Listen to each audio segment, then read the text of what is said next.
Bill, if you could ask the next question to Ovide. Sure, Ovide, today we learned some disturbing news about the Department of Employment Security and witnessed its commissioners step down over fiscal corruption charges.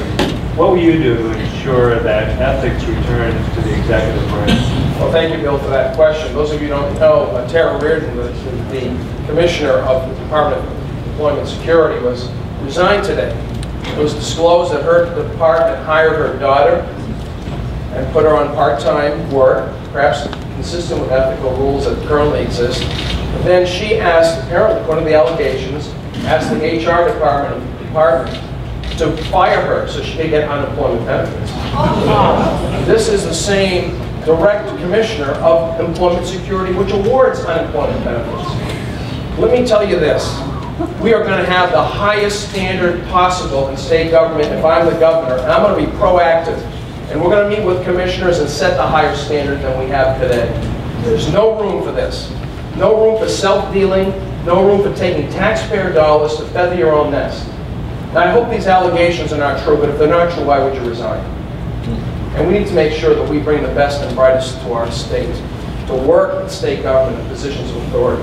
Because of my relationships with people across the sectors of our state, I will bring the best and brightest, and I'll insist on the highest ethical standards possible. So help me God.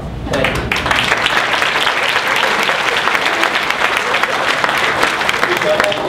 In between, that would get us moving a little bit faster.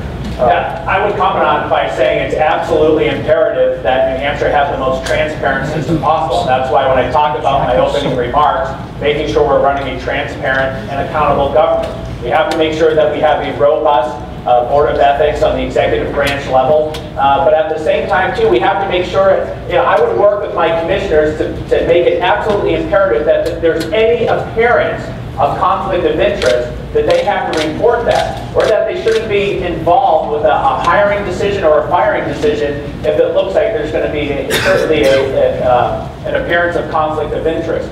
Now, in this particular case, I think we have to, see. Certainly, there's been allegations that have been made, but I would want to look at all the facts, make sure they're all out before we jump to any conclusions here. Because as we've seen in the past in state government, sometimes there's allegations made, and then the rest of the story comes out, and we learn out that it wasn't necessarily what it was. And I'm not saying that's the case in this case, but I think it's important to be prudent and not necessarily jump to conclusions. And in my last second, I just want to say, on that last question, the speaker's been called a bully. You know why? Because he inherited a $900 million deficit, and he dared to balance the budget, and I commend him for doing that, Mr. Speaker.